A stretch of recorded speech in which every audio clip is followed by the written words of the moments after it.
នេះគឺជាកន្លែងមើលថ្ងៃលិចដ៏ស្រស់ស្អាត3ទីតាំងនៅក្នុងខេត្តសៀមរាបដែលគ្នាយើងមិនគួរមើលរំលងពេលបានមកលេងខេត្តសៀមរាប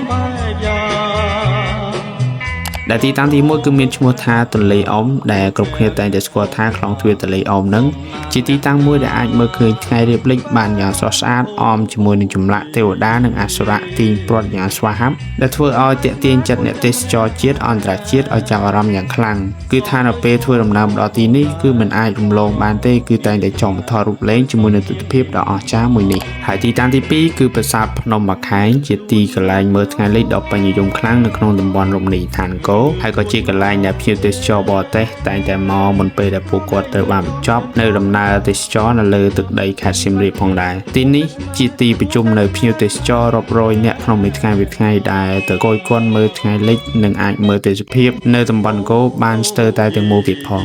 ទីតាំងទី3ចុងក្រោយគឺវាលស្រែភ្នំក្រោមជាទីតាំងដែលអាចមើលថ្ងៃលិចបានយ៉ាងស្រស់ស្អាតអមជាមួយនឹងទិដ្ឋភាពវាលស្រែមានផ្កាឈូកដែលដាំដោយប្រជាកសិករនៅក្នុងតំបន់នោះពេលបានទៅដល់គឺមានអារម្មណ៍ថា fresh ខ្លាំងមែនទែនជាមួយនឹងធម្មជាតិស្រុកស្រែយើងហើយបើបាន picnic ល្ងាចឡើងជុំគ្នារត់តែអែមហ្មងគ្នាយើងហើយបើនិយាយពីរបស់ញ៉ាំគឺមិនខ្វះទេចង់សាច់អាំងមឹកអាំងអីហ្នឹងក៏គាត់មានលក់ដែរហើយតម្លៃគឺសមរម្យមែនទែនហើយគ្នាយើងដែលមកលេងសៀមរាបកុំភ្លេច save ទីតាំងទាំងនេះហើយវីដេអូរបស់ខ្ញុំគឺមានតែប៉ុណ្្នឹងទេអរគុណសម្រាប់ការទស្សនាបាយបាយ